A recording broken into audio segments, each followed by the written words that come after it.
here with a rundown. First time we're going to do this Zoom experience here for this rundown eXposure baseball quarantine style. Got Brandon Turner, eXposure owner here. You recognize him. And then also we got former Heritage star and Georgia Bulldog great Cole Wilcox. Cole, how's it going? You staying safe?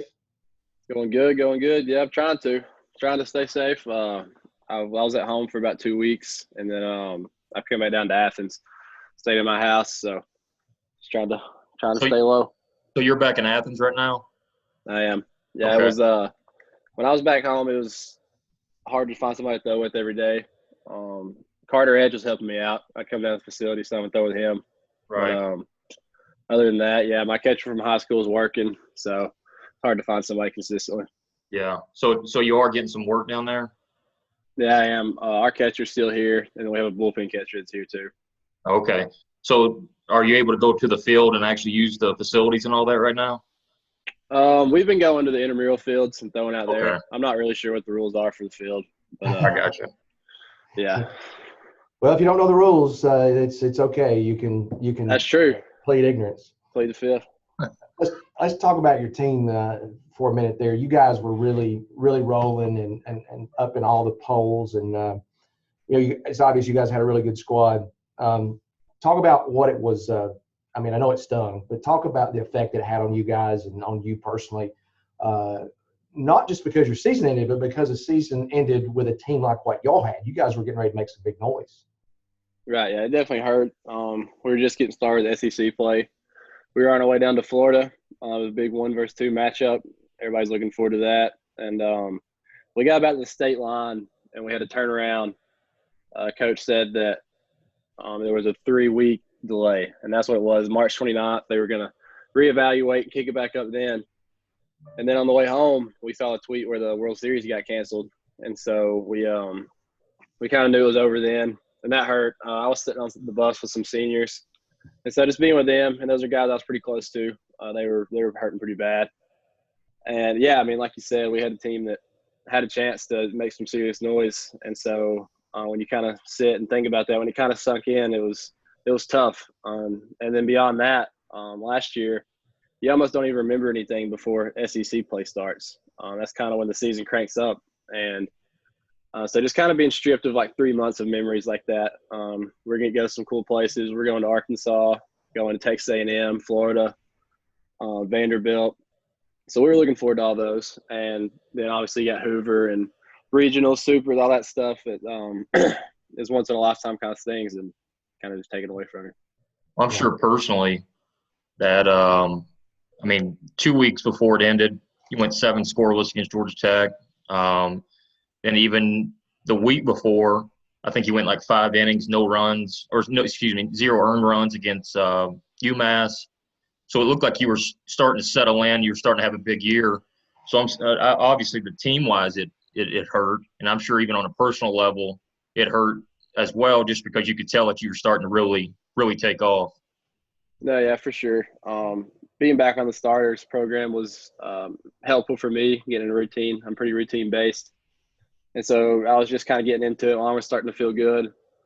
And yeah, I just felt pretty dominant on the mound for the first month. I feel like I could really throw my fastball wherever I wanted. And yeah, it was tough because I was kind of peaking, and right. I was just anxious to see how I was going to face against SEC lineups. But yeah, well, I talked to somebody today, and he said against Georgia Tech you were 95, 97, 2-seam was really good, and then the thing that he was really talking about is your changeup. Was really starting to take off as well. So I think, like I said, it don't matter what level you play at. If you can throw 95, 97 with 2 good off-speed pitches, that's going to be tough. So yeah, that's the first thing I thought about as soon as they shut it down was guys like you, and then Ryan Hagenau, right. And guys like that, they didn't get their full opportunity to prove themselves. So yeah, like I said, I'm sure that was tough. Yeah, and that was the thing about the changeup. That was kind of our game plan going into probably 3 of the games, was throw a lot of changeups.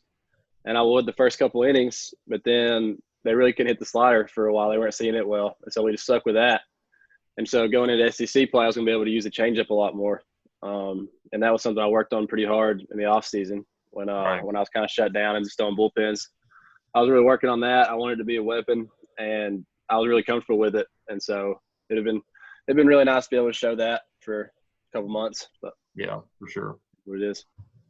Well, let's kind of move off of the pain from the lost season here that we'll all remember in different ways. But let's look forward to the draft. Okay, you are a draft eligible sophomore.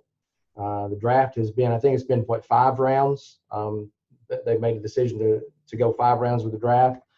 You're projected as a first rounder, but you have some decisions you probably have some decisions to make there. What's your mindset right now? Are you just kind of wait and see what happens, see where you go, and before you really have to make a decision? Are you have in your mind? I'm not asking you to tell us what you're doing, but you have some things in your mind, or are you just waiting and seeing? Yeah, I mean, pretty much just waiting and seeing. Out of high school, it was a lot different because I hadn't been to Georgia. Obviously, it was 2 unknowns. You know, you're turning down that kind of money to go play somewhere that you've never been, you've never played for. You never played for the coaches there. You're kind of putting a lot of trust in that. And then now 2 years down the road, like I've seen what I've done at Georgia and seen how much it's helped me, how much I've grown as a baseball player, person, all that. And so it makes the decision a lot easier. And so I feel like I'm in a really good spot. Like I know I can go back to Georgia, improve, get better, and love it. And then obviously I can fulfill a lifelong dream and get drafted. So either way, I'm in a pretty good spot. And so I've had a pretty good piece about it, the whole situation, just knowing that either way is a win-win. Well, the good thing too for you is you went through it in high school. So it's hitting like, uncharted territory for you here. So yeah, I'm sure that adds a little bit of comfort too, just because the first time you go through it, I'm sure it feels like it speeds up on you. And so yeah, like I said, I'm sure having that experience really helps now. Yeah, definitely more of a comfort level, just knowing how it all works. Knowing the ins and outs, and and then being confident enough to make a decision too. That was a big thing, is kind of second guessing yourself then, and then now 2 years down the road, a little bit of maturity under your belt, you kind of know that whatever decision you make is the right one. Right. That's good stuff. All right, it's a great perspective. Cole, thank you for taking time to talk with us today, and we are all proud of you and looking forward to the next step in your career, whatever that might be. You have big fans here, and we'll always support you. Looking forward to your next step. Appreciate it, Cole. I definitely appreciate it. Wouldn't be where I am now without eXposure baseball for sure. Well, I appreciate it, man. Thanks for everything. Yes, sir. I'll see y'all. All right. See you, Cole.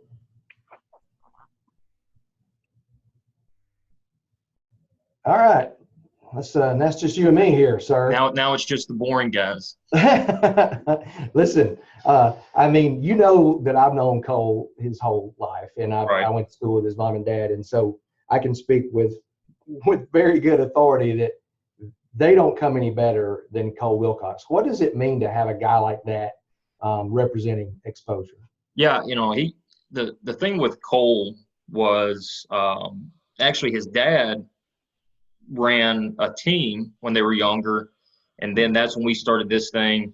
Well, anyways, that team came over to us there at the beginning, and before I even knew Cole, I had spoken a lot to Lee, his dad, and he started figuring out, okay, well, he's a really good guy. He's about as good of a human being as you can ever find, and then it just like it always does, it always falls close to a tree, and started getting to know Cole, and obviously he was a unbelievable talent, but on top of that, he's just an unbelievable, back then kid, now grown man. And the way he approached every game too, back then he actually hit for us, and he always knew his future was going to be on the mound. But the thing that you always loved about Cole was when he hit, you would have thought that that's what he was going to do, just because of his mindset. He took it just as serious as he did everything else. So I think that was something that really stood out for us, was his competitive nature. And then really and truly, like, if they didn't lose much, but if they lost, even in the summers, it infuriated him. And I think that was, on top of being a good kid, back then. And, like I said, even now, the thing that he could always do and the thing that you always cherish, obviously as a coach, is his will to win. And it was always great having somebody like that with us, and somebody that, trusted us right when we first started. And it was great to be able to be, in my opinion, he's going to be one of the greatest, if not the best pitcher or heck player, period, possibly to ever come out of North Georgia, Chattanooga. So we owe him a lot. We owe his dad a lot for bringing him over to us right when we first started. And like I said, it was an honor to have him. Well, listen, like I said, I went to school with Lee and known Sandy forever, went to school with her brother. Lee did not give him any athletic ability. Lee was marginal at best. It all come from Sandy. That's right. I'm just kidding. Lee knows I'm kidding. Tell me about, I know you, because he was so early and been with you so long, I know you got a favorite Cole Wilcox moment, exposure moment. Give me a story. Yeah. Probably one of the most competitive games really for ever for us. We were in the same pool in the Worldwood Bat, 17U WWBA, and we played Academy Sun Devils out of Texas. All guys going to, Texas, Oklahoma State. I mean, they were the real deal. Well, whoever was going to win that game for us, you could tell like was going to get out of the pool and advance. Well, he's absolutely dominant. We jump out to a 2-0 lead, and this is how Cole is. 6th inning, we made an error at shortstop, and like I said, we're up 2-0. Next hitter, I think it like grazes his jersey, so 1st and 2nd, no outs. They hit a fly ball to our right fielder. Good player, really good player, but it was just one of those things. He botched it, and all of a sudden now we got bases loaded. And these are grown men hitters. And it was almost like Cole kind of said, okay, y'all aren't making plays behind me. Okay, I guess I'm just going to take this over with myself. Next 3 guys, like I said, they're all Big 12 SEC guys, and I think he struck the next 3 out on 10 pitches. Nice. And that was a big win for us at that point. We ended up making it to the final 8, final 16, something like that. But it doesn't matter which game you're dealing with. And if a game's ever coming down the line, even if he can't pitch, he was begging you to let him pitch because he knew it. If he went in there, we'd win. So we always had to back him off there a little bit. But like I said, that's a problem for a coach that you'd welcome any day of the week. Absolutely. That's great stuff. All right, let's take off that. Let's back up a little bit and let's talk about exposure as a whole. Crazy times going on right now. Obviously, high school ball shut down and all that disappointment, college too. But what's it like preparing for summer during a time like this? It's one thing that we're doing right now is we're putting a lot of precautions, I guess you'd say, in place right now, and kind of lining some things up here and there to make sure that when we're ready to roll, they're equipped with the things that they need to be equipped with, regardless, anything safety-wise at that point. So we're really stacking up on some stuff like that and trying to line up some other things, which we'll go in depth on later. But and we're just doing everything right now to make sure that when they do, open the gates, that we're going to be in a situation where, we're not caught, with our eyes closed. We're going to be, okay, we prepare for this. We're ready to roll. I talked to a lot of the bigger tournament directors, and, they all have plans in place, if we did have to back it up a little bit or something like that. But yeah, I mean, it's one of those things that, we're preparing for it, but at the same time, we're just kind of in a wait and see right now, it's like everybody else is. But good thing is with summer baseball, you've got, honestly, July, August, you can even run it into September. I've talked to one of them that basically said if it got backed up that far, we might just make it one long season with July, August, and then into the fall. So like I said, I think, personally, we're doing a lot of things to make sure that, we're ready to roll. But at the same time, you can tell that, a lot of these bigger tournament organizations and stuff like that, they're doing the same thing. So I think we're going to be good. I think we're going to play. And like I said, obviously we can't wait to get out there. Right. Oh, yeah. I mean, this weather, right, is perfect. Yes. Yep. And we're all just desperate for some baseball. Usually pouring down rain too. Yeah. and this year it's beautiful. Absolutely. That's because we can't get out there. Yeah, that's right. That's right. Okay. I had somebody ask me this question. It's a really good question, I think, that you can give a great perspective on. So let's talk about some kids who obviously eXposure exists to get kids to the next level. So recruiting is a big deal. How's recruiting going right now? There's no games to watch. What can go on? What can happen? What are they doing? Yeah, it's right now our focus is really on our 2020 guys, which the last couple of weeks, a lot of them, we're starting to get some options here. And so, for us, 2021s, at least they get to come back. Our 2020s, losing your senior year, which was going to be an opportunity for you to kind of showcase yourself and, another opportunity. They don't get to do that. So for us, it's been, kind of pounding the phones, letting people know, sending video to them of our 2020 guys. And, like I said, we've made a lot of really good headway with that. Other than that, there's only so much you can do.